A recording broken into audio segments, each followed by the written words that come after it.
Está por comenzar Dosis Filosóficas.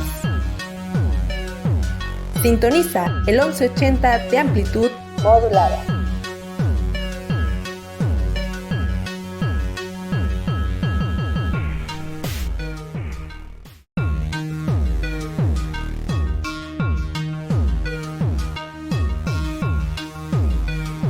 Está por comenzar Dosis Filosóficas.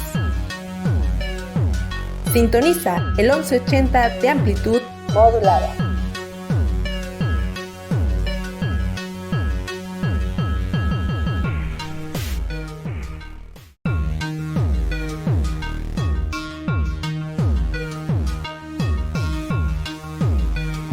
Está por comenzar Dosis Filosóficas.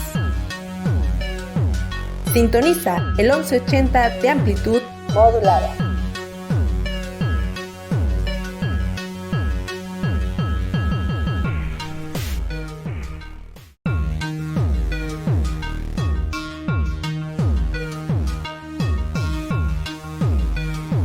Está por comenzar Dosis Filosóficas. Sintoniza el 1180 de amplitud modulada.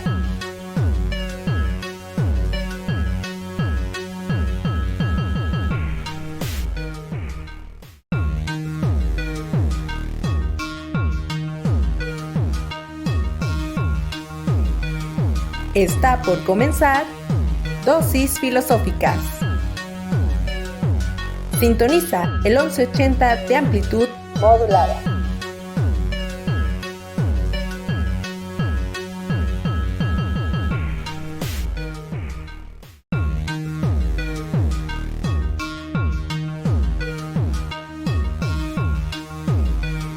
Está por comenzar Dosis Filosóficas.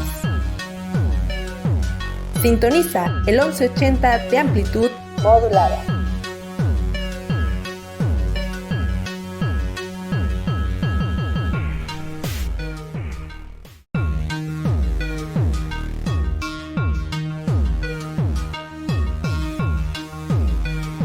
Está por comenzar Dosis Filosóficas. Sintoniza el 1180 de amplitud modulada.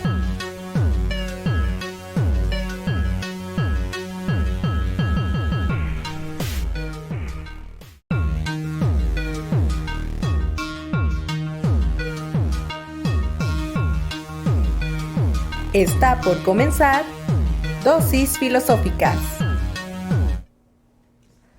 Muy buenas tardes, tengan todas, todos, todos ustedes. Bienvenidos a una sección más de Dosis Filosóficas. Yo soy Arely López y me da muchísimo gusto saludarles a quienes están por ahí en casita, comiendo, tal vez en el carro, escuchándonos camino a los trabajos, integrándonos, ¿no?, a su quehacer de cada jueves. También saludo a mi compañera en cabina y posteriormente vamos a saludar a nuestras invitadasas de honor. Hola, Tania. Hola, pues feliz de estar en cabina de nuevo y sobre todo el tema del que vamos a hablar, ¿no? Muy importante y sobre todo interesante y más porque somos puras mujeres en cabina. Y es algo que ya se extrañaba.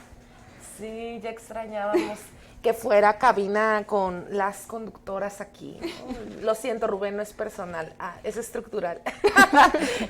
Bueno, hoy tenemos dos invitadas a propósito de la presentación en Baja California Sur de la antología El feminismo me jodió la vida y después me salvó, así se llama, ¿no? Muy provocativo el nombre, y no nomás el nombre, gente, o sea, lo que está allí explícito.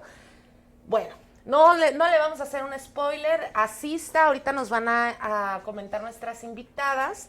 Tenemos la fortuna de compartir la cabina con Marisabel Macías Guerrero, queridísima filósofa, además, pues amiga, ya colaboradora, ha estado en más de una ocasión apoyándonos, colaborando acá en Dosis Filosóficas y en otros programas que llevamos a cabo en Ciudad Universitaria.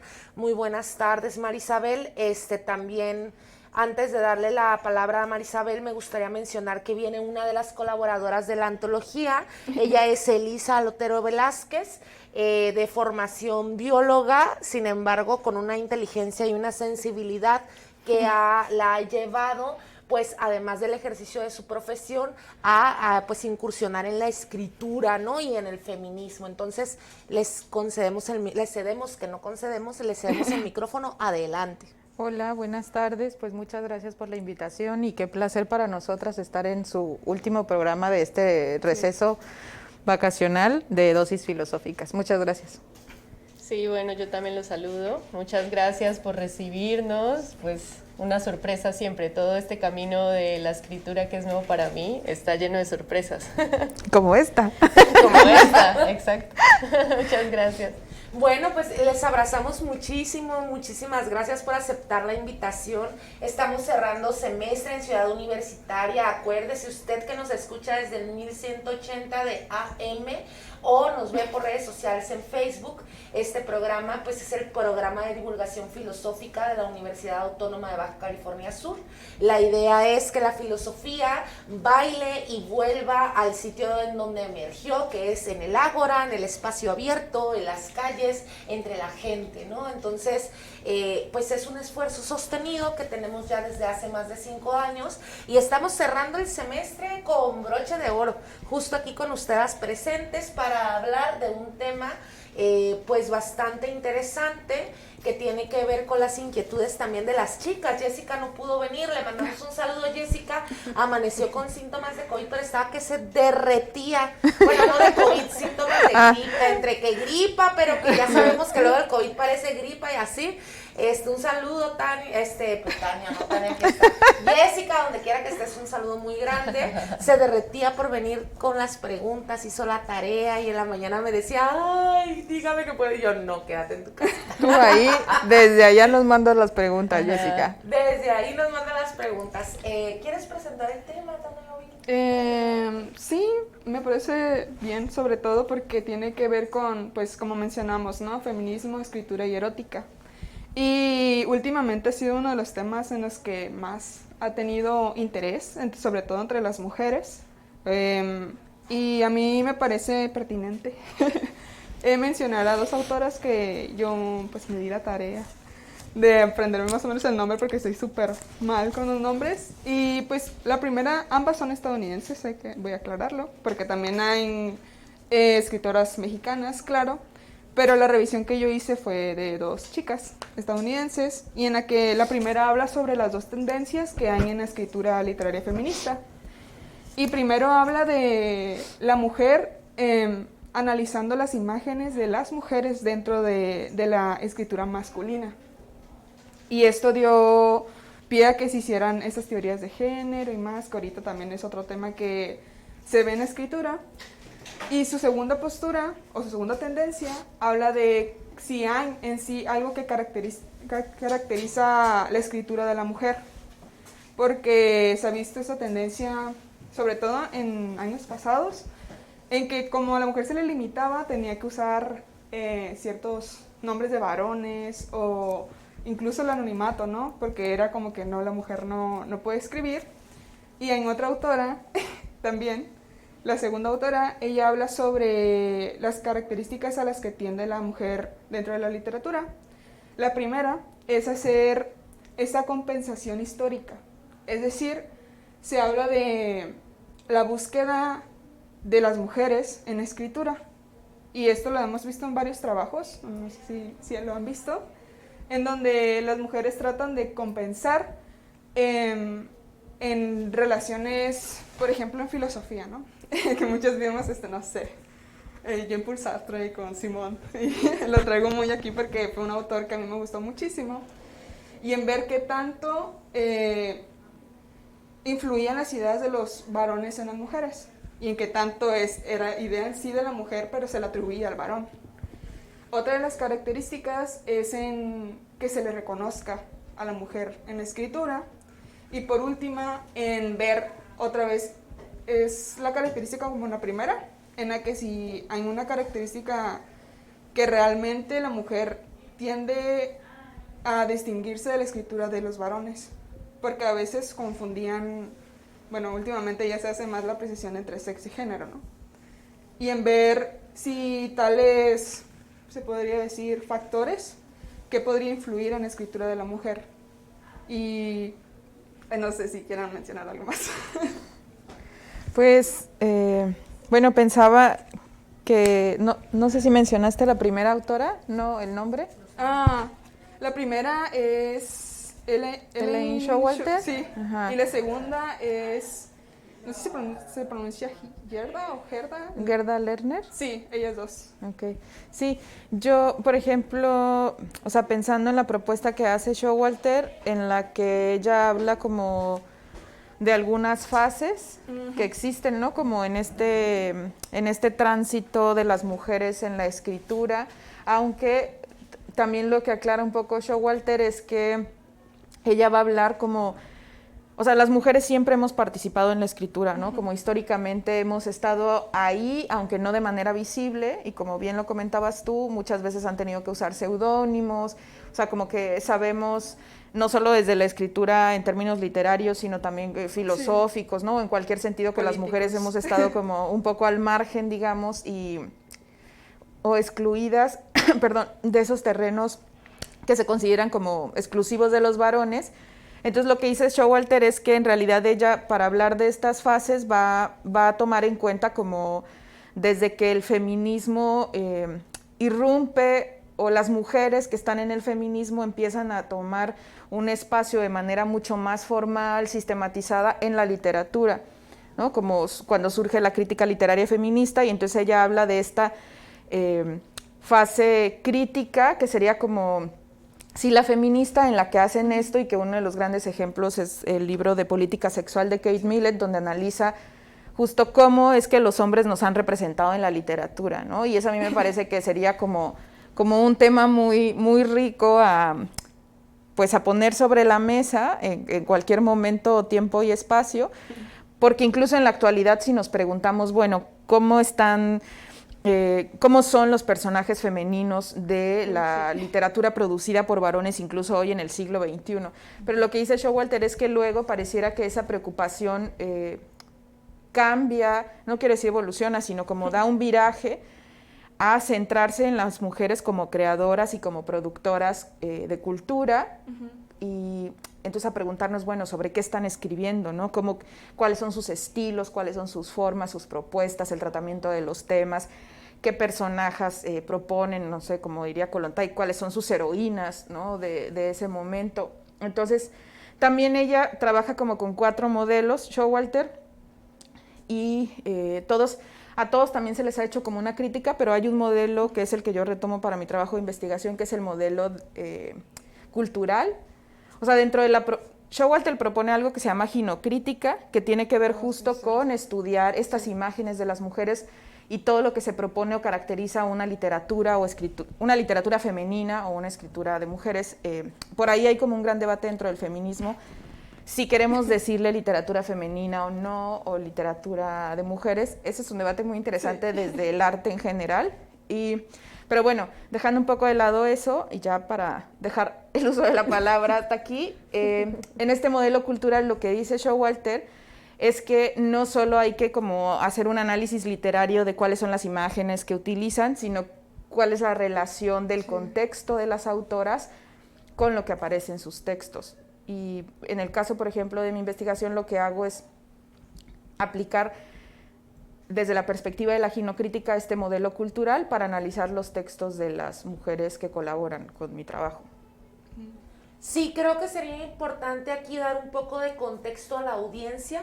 Marisabel Macías Guerrero tiene ya años dedicándose a generar, promover, coordinar círculos de lectura y de escritura entre mujeres, por mujeres y para mujeres. Y ojo que no dije dirigir ni hacer cátedra al respecto, porque he tenido la oportunidad de participar en un par de estos círculos de lectura y de escritura, y lo que Marisabel hace en sus propuestas tallerísticas es el desarrollo de espacios seguras donde quienes participamos de ellas tenemos la oportunidad de dialogar, de polemizar incluso, de intercambiar y sobre todo de arrastrar el lápiz, ¿no? Y arrastrar el lápiz y ponernos a llevar a cabo este acto que pareciera históricamente rechazado hacia las mujeres, ¿no? Como nos fue negado durante mucho tiempo. ¿Cuántas mujeres no hubo que tuvieron que ocultarse justo con el seudónimo, con el anonimato, cuando lo suyo era pues incidir a través de la pluma? Y entonces es importante que quienes nos están viendo y escuchando lo sepan, porque a partir de esa inquietud vital de Marisabel es que ella decide también llevarlo, formalizarlo en términos de academia. Ella está estudiando un posgrado en la UAM dime el nombre bien dicho porque luego yo lo voy a del decir. posgrado es una maestría en estudios de la mujer.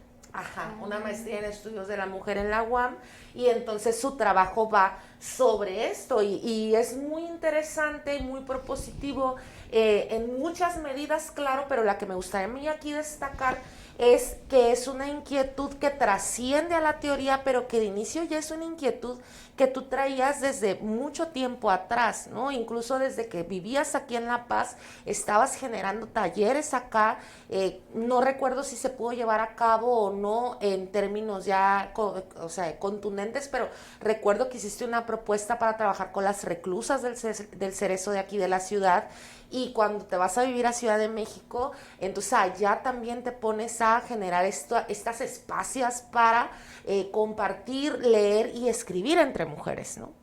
Y yo creo que es importante comentarlo justo porque ahí es donde le rompemos la lógica a este asunto de es que las mujeres no hacen eso. Las mujeres andan haciendo otras cosas, no les ha interesado a las mujeres.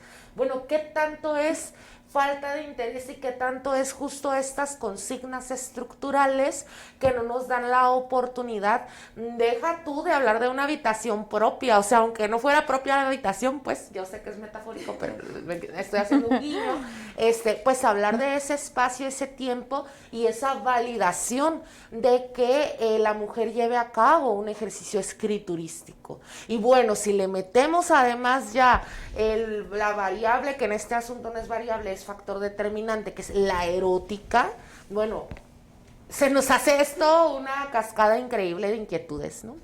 Elisa, a mí me encantaría que tú compartieras con nosotros lo que tú quieras, claro, pero justo estoy pensando, bueno, claro que lo que quieras porque aquí estamos, pero yo estaba pensando específicamente cómo tu formación como bióloga, ¿no? Y que tienes tus posgrados, además, tu maestría, tu doctorado, que va muy de la mano con las ciencias formales, y que las ciencias formales, pese a la creencia popular, también requieren un fuerte y contundente ejercicio escriturístico. O sea, porque no solamente es, ay, ando bien a gusto por el campo, no, o sea, hay que llevar a cabo tus pruebas, tus rastreos, las comprobaciones de tus hipótesis, o sea, todo este trabajo académico tan duro, ¿no?, que implica la escritura de la investigación y todo esto, que también es escritura, pero es una escritura muy diferente a esta otra escritura en la cual ahora te estás aventurando. No sé si quieras compartirnos un poco sobre tu experiencia al respecto. Sí, pues muchas gracias. Pues sí, justo, ¿no? Es una escritura súper diferente. Yo, pues así contando un poco mi historia, siempre me gustó escribir de manera muy libre, ¿no? Desde que estaba muy pequeña hasta hacía mis propios libros, ¿no? Los empastaba yo misma, les ponía el título, y mis papás siempre pensaron que iba a ser escritora, o sea, ellos así casi que firmaban un papel, ¿no? Y pues al final no fue así, en parte porque la vida te va quitando, ¿no? Te va quitando ilusiones. Está sucediendo la vida, ¿no? De verdad. El patriarcado también. Pero sí, definitivamente, ¿no? O sea, fue cambiando mucho. Yo nunca dije que me iba a dedicar a eso, por supuesto, solo era algo que disfrutaba, ¿no? Desde pequeña. Y tenía mis diarios, así, creo que llené como 4 diarios hablando de pues puras cosas que me surgían y ya, ¿no? Era muy libre. Y bueno, ya luego justo hoy le contaba a Mar de cómo había surgido este interés por la biología, que fue casi una cosa mágica, de un chispazo así, en un viaje por la selva amazónica, que ya después también motivada por Círculo Literario de Mujeres escribí una carta a mi niña de cuando conoció la selva amazónica, ¿no? Porque fue un sueño, realmente, fue un sueño completo. Y así decidí estudiar biología. Me empecé como a aventurar y también, hablando de todos estos retos que tenemos como mujeres, también abrirme espacio en un mundo de hombres, en un mundo patriarcal, de decir, pues sí, yo sí puedo ser bióloga, puedo ser científica y puedo ser lo que yo quiera, ¿no? No me digan que no. Y cuando conocí esa forma de escribir, digamos que yo ahí ya no escribía, prácticamente no leía, ¿eh? O sea, me decepcioné hasta de la lectura a lo largo de mi adolescencia por culpa de, lo voy a decir, de unas maestras de mi escuela que me desmotivaron. Ajá. Ajá. Se tenía que decir y se dijo. Y se dijo, ¿no? Y entonces empecé ahora a leer artículos de ciencia y fue muy complicado, o sea, retomar la lectura y la escritura ya con todo lo que implica esa escritura de artículos científicos y lectura de estos artículos fue difícil, pero bueno, te vas acostumbrando y hasta ahora me parecen divertidos, ¿no? Digo, bueno, esto seguro no lo entiende nadie si no lleva 5 años leyéndolos de esta manera, porque escribimos como una frase, punto, otra frase, punto, así, ¿no? Llenamos todo de puntos. Y creo que sí extrañaba la libertad o sea, de no poner tantos puntos, empezar a poner más comas, ¿no? Más puntos y comas, que son animales míticos los puntos y comas, ¿no? Exactamente.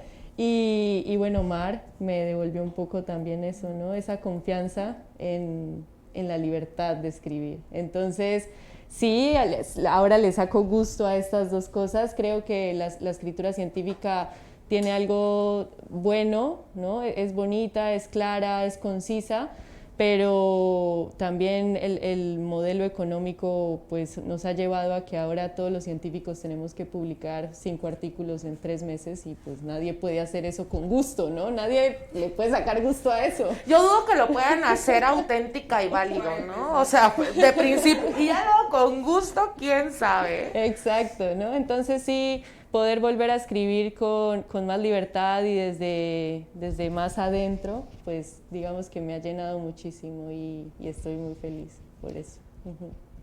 Uy, pues creo que las 4 estamos muy felices de escucharte decir eso, claro.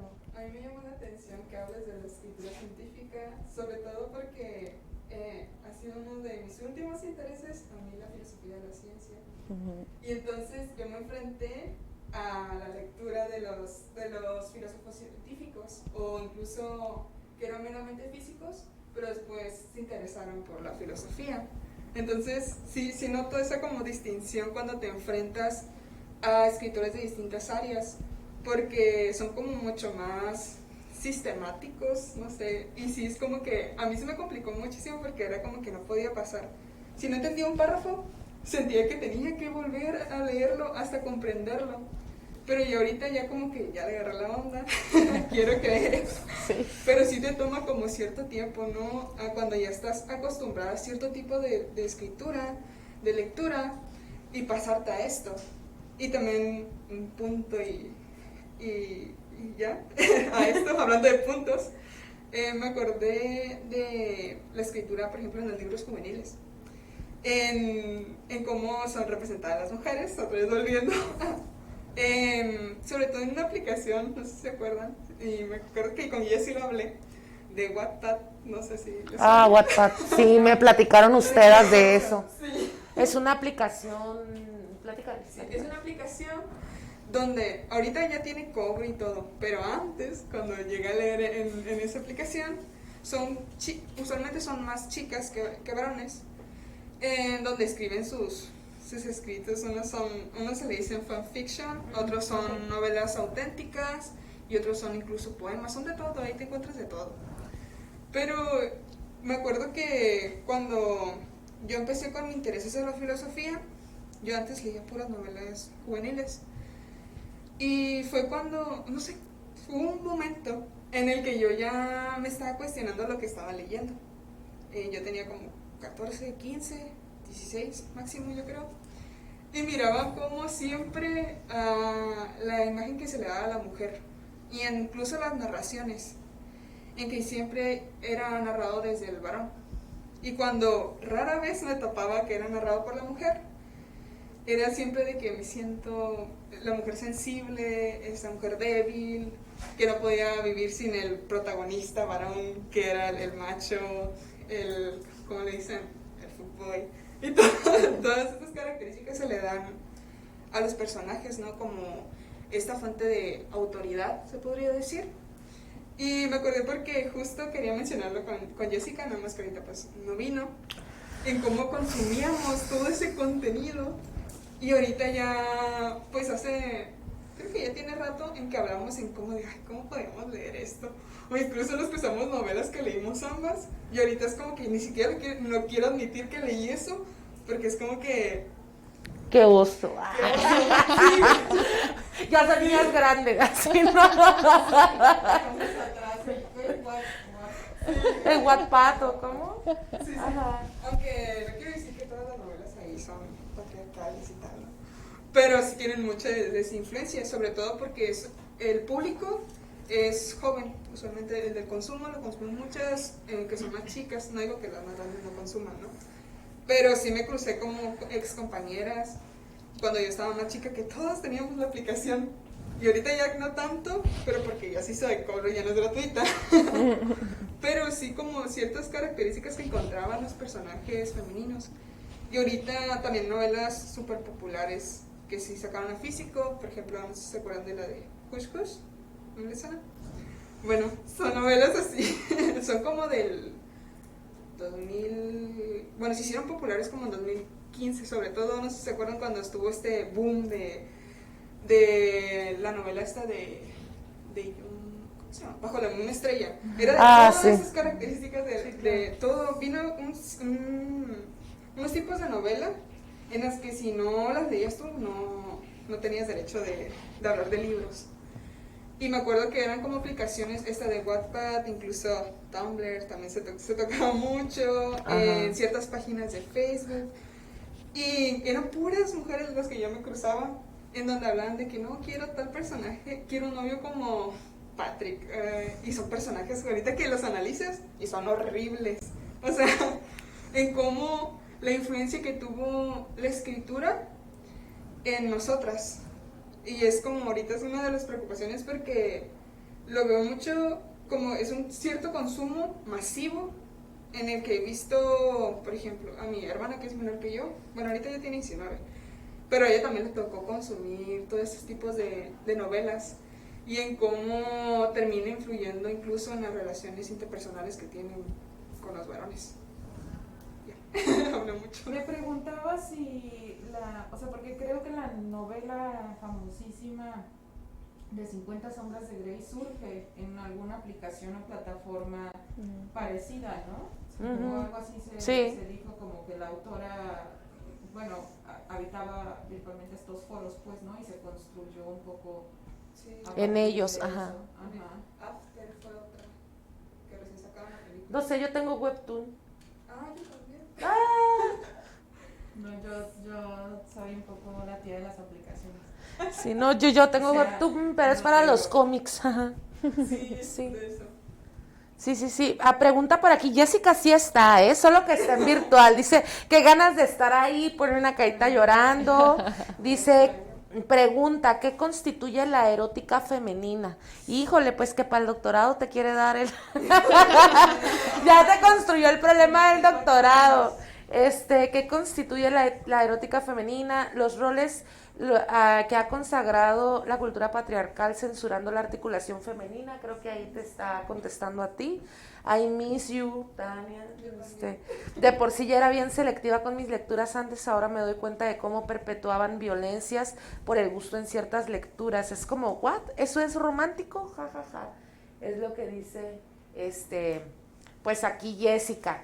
Y también usted puede entrar y preguntarnos por ahí de qué diablos estamos tramando aquí en la cabina. Escríbanos, estamos en Comunicación Radio WAPS, estamos también en la página de Dosis Filosóficas. El tema es feminismo, escritura y feminismo, erótica y escritura. Vamos a ir a un pequeño corte para arreglar una situación técnica. Espérenos en medio minuto.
Hola, volvemos otra vez después de esta pequeña pausa por asuntos técnicos.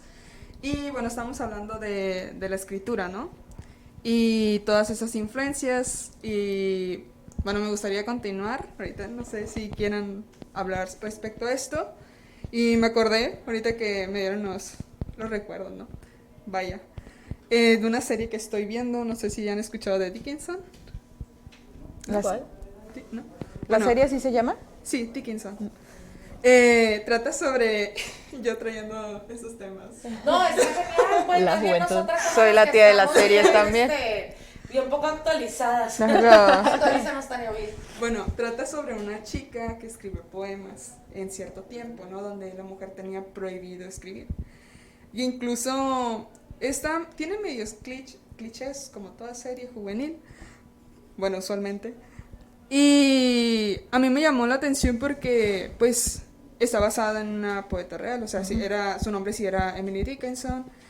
Y vivió todos estos acontecimientos. Y uno de ellos era su papá. Que su papá escribía ensayos de por qué la mujer no debía escribir. Y entonces ella se enfrentó en que quería ser leída, ¿no? Quería ser publicada. Pero cuando se le dio la oportunidad, ella decía, no, ¿cómo voy a hacer esto? Voy a avergonzar a mi papá, porque su papá era político. Entonces su papá le decía, te doy el lápiz y el papel y puedes escribir libremente, pero en tu habitación. O sea, no quiero que lo publiques ni nada, porque ¿qué van a decir de mí? Y entonces estas maneras de silenciar a la mujer existen desde hace muchísimo tiempo. Y entonces a mí me llamó la atención sobre todo porque ella tenía un hermano. Y en una de sus publicaciones le pide de favor a su hermano que usar su nombre.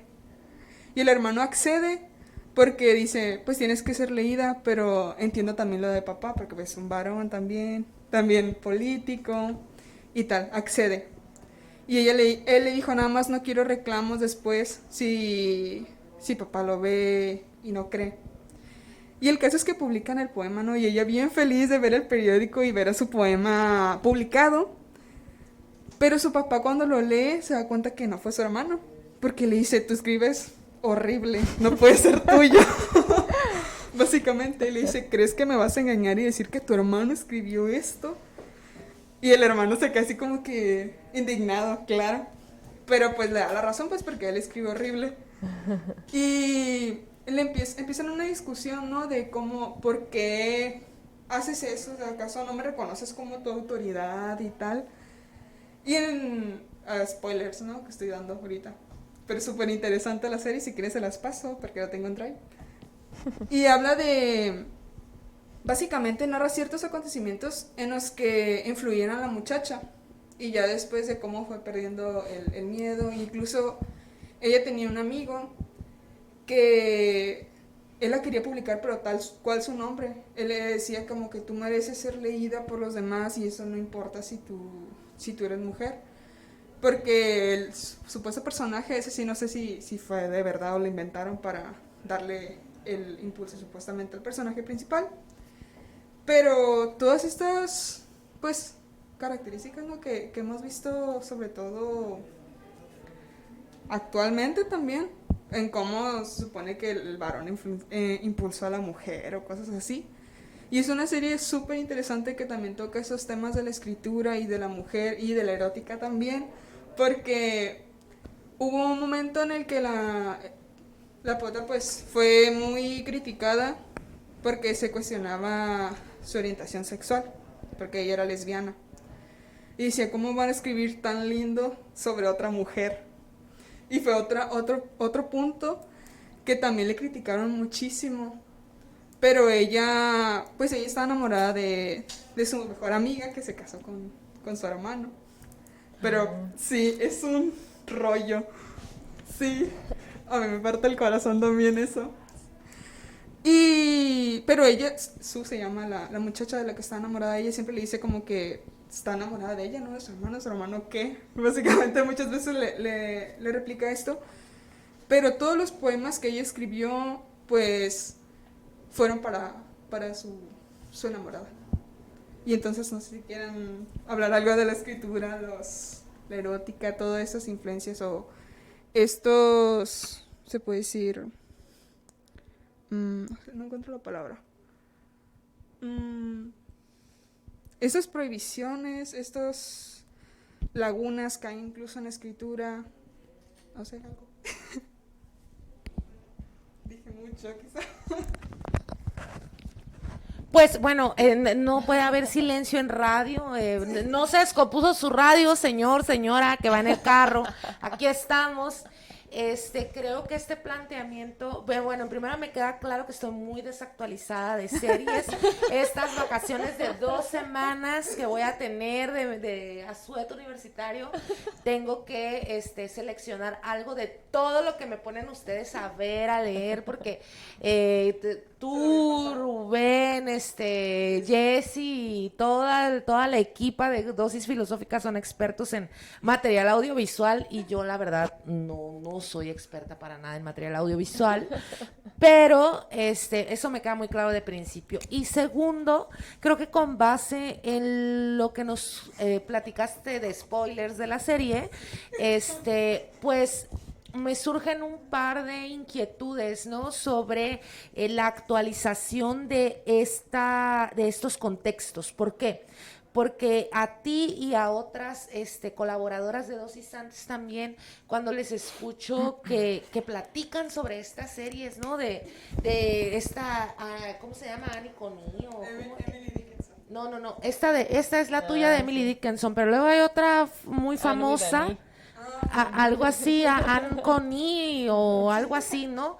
O sea, todas esas series históricas, yo lo primero, perdón, y tal vez me escucho muy amargada, pero yo lo primero que pienso es por qué se tienen que remitir a hace 2, 3 siglos si no se dan cuenta que en nuestro contexto somos constantemente oprimidas, no solo por el patriarcado como estructura de dominación y de opresión, sino entre nosotras mismas nos oprimimos y las demás personas también nos oprimen, incluso nuestra voz interna, esa introyección que tenemos de los prejuicios y de las creencias contextuales, luego es mucho más exigente con nosotras que con otras mujeres, que con los hombres, ¿no? Entonces, yo las escucho que ven esas series de hace 2, 3 siglos y es como, manas, pues sí, qué padre que está así, pero ya se dieron cuenta que no, que el contexto en el que nos estamos desenvolviendo justo en este momento, ¿no? Un contexto donde tenemos, vivimos en un país donde las reporteras son constantemente intimidadas, que hay violaciones correctivas incluso a reporteras, a activistas, ¿no? Y que tienen esta iniciativa de sacar la voz a través de sus prácticas políticas y del ejercicio escriturístico también, porque es un importante medio de comunicación de nuestra perspectiva, de nuestros quehaceres. Pensando yo también un poco en esta apuesta, que a mí me parece una apuesta ética y política, y lo bueno que tengo aquí a la perpetuadora de la apuesta, porque ella me puede decir si es cierto o sabes que no, amiga, andas equivocándote. Pero yo creo que un poco estos talleres que Mar promueve, facilita, abre, tienen que ver con una apuesta ética y política de reapropiarnos de nuestra voz, ¿no? De aprender a reconocer que tenemos una voz, escucharla y saber de qué va esa voz, porque de repente no nos sentamos a pensar qué es lo que pensamos. O si nos sentamos a pensar lo que pensamos, no nos atrevemos a llevarlo a escritura, ¿no? Y tal vez lo podemos platicar así nomás con la amiga más íntima, lo que tú quieras, pero de eso ya escribirlo. Y luego el otro paso bien problemático, que mi amiga sabe que a mí me pasa y me confieso culpable, sí lo escribo, pero ya mostrarlo, ¿no? O sea, ya agarrar y poder atreverme a pensar que tiene la valía o las características necesarias, y yo soy correctora de estilo independiente. Entonces, ¿cómo están como toda esta serie de barreras, de juicios y de prejuicios que vienen de afuera y que vienen de adentro de las personas, y particularmente de quienes fuimos socializadas como mujeres, quienes nos reconocemos mujeres, para llevar a cabo este ejercicio de escritura, ¿no?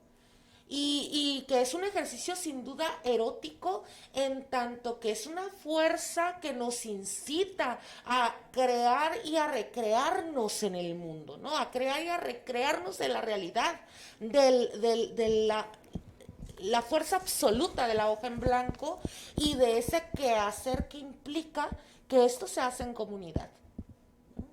Sí, pensaba, bueno, por eso hubo silencio sepulcral. No, justo en lo que decía como Tania y tratando de conjuntar lo que tú comentabas, Arely, en que al menos como estas propuestas de escritura erótica, pero yo diría, o sea, de círculos de escritura erótica, pero diría que también cualquier otro círculo de escritura o de lectura compartida, sí son una propuesta ética, política, estética y erótica, y que justamente tienen como esta relevancia o atraviesan o tienen estos apellidos, por esto que comentaba Tania, ¿no? Pensaba en lo que nos dijo primero sobre los libros y luego sobre las series y la influencia que tiene justamente en la producción subjetiva, o sea, en el cómo, y por lo tanto en cómo experiencian o cómo vivencian ustedes también, lo decías, ¿no? Como las relaciones interpersonales y...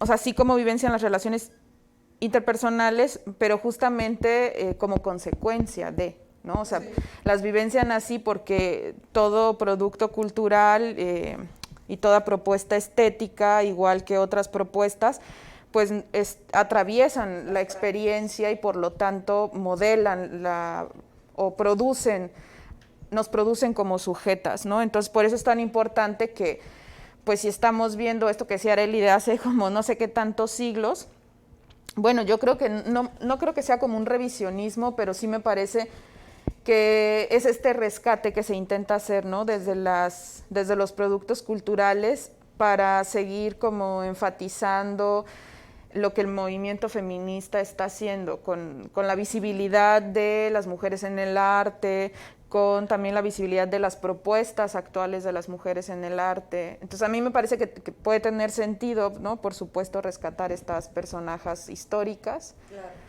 Y por supuesto también siempre en diálogo con la actualidad. Sí, claro. Y no sé.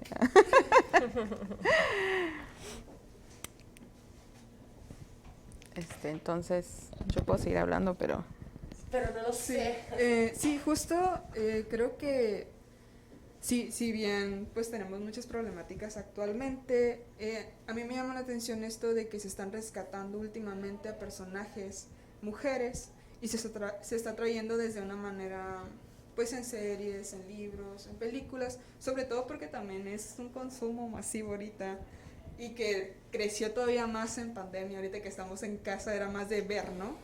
Y entonces el que ahora, aunque ya sacaban documentales de mujeres, ahorita llegó como el boom, ¿no? La fuerza en que hay interés por ver esos documentales o esas series.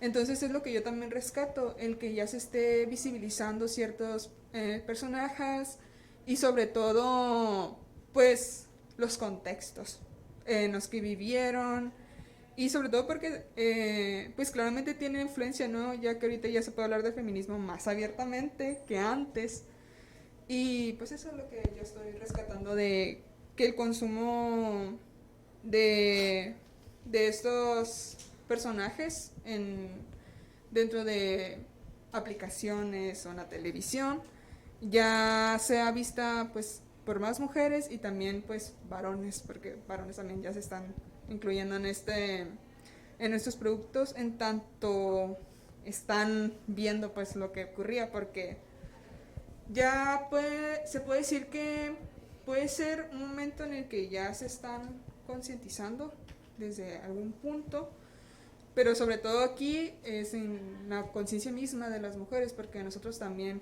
pues el patriarcado, muchas influencias, como mencionaba Arely, que todo eso es que traemos de afuera, incluso de adentro, y en la educación que se nos ha impuesto. Pues, sí, no, yo no digo que esté mal eso de voltear al pasado, solo la impronta sí es como siempre ese diálogo con el presente, ¿no? O sea, darnos cuenta que no es algo tan ajeno y tan lejano, porque sobre todo los derechos que no se siguen sosteniendo y que no se siguen haciendo explícitos se pierden, ¿no? Claro. Lo tenemos muy claro con lo que está pasando en Texas, ¿no? Con lo que está pasando en otros estados de Estados Unidos en materia de aborto, lo de Medio Oriente. Es bien importante siempre tener esta memoria histórica, pero de historia para la vida, pues justo de diálogo constante con las realidades en que vivimos. Claro, y también pensaba en ser muy críticas con el origen de estos productos culturales, ¿no? Sí. Como, porque pues si algo hace el feminismo justamente es ser crítica e impugnar este tipo de situaciones. Entonces de pronto pues es como, sí, Disney sacó algo feminista, ajá, a ver, entonces, no solo como analicemos el producto en sí mismo, sino el origen de ese producto y por supuesto también los efectos, ¿no? Claro, hay como ciertas críticas que dicen que desde cierta ala del feminismo se criticó mucho 50 sombras de Grey, por ejemplo, pero algunas feministas como Clara Serra, por ejemplo, dice, bueno, es que tuvo efectos interesantes. Y es como, ajá, pero entonces hay que medir los efectos. Los efectos interesantes son que madres e hijas se rolaron un libro y empezaron a leer por primera vez en su vida un libro de literatura erótica. Bueno, hay que sopesarlo entonces con cuáles otros efectos son que siguen reproduciendo estos modelos de relaciones erótico-afectivas, donde la jerarquía y el poder siguen presentes, ¿no? Como esta desigualdad de poder, o también que siguen reproduciendo una cultura erótica hegemónica que en realidad las mujeres pues tenemos un papel subordinado dentro de ella, ¿no? Como, entonces a lo mejor, ¿qué nos parecería más valioso en ese sentido, ¿no? Y no tener miedo también pues a eso, a como a ser muy críticas y a poder decir, ya no queremos seguir consumiendo eso y por lo tanto también tenemos la responsabilidad de producir entonces otras cosas, ¿no? De proponer, de hacer otras propuestas desde, no solo desde el arte, incluso desde las ciencias o desde, sí, desde otros espacios. Me parece que eso es importante, ¿no? Como sea el tema que sea, que se visibilice, pues poder tener esta noción crítica al respecto. Claro. Pues se nos fue ahora sí que no como agua para chocolate, porque eso es así como que muy mal y la verdad es que nos la pasamos muy bien, pero se nos fue como agua entre los dedos el programa. Marisabel, Elisa, Tania, ha sido un gusto estar con ustedes aquí sentadas. Yo creo que vamos a aventarnos una tertulia por ahí extraoficial, tú y yo y Elisa, y si quiere Tania también, por ahí en algún en vivo en Facebook, porque no le llevamos a la erótica. A nada. Nos quedamos ahí como desde cómo está la mujer en su relación con la literatura y ya, ¿no? Sí. Entonces, pues nos tenemos que ir. Una busta, muchas gracias. Esto fue Dosis Filosóficas.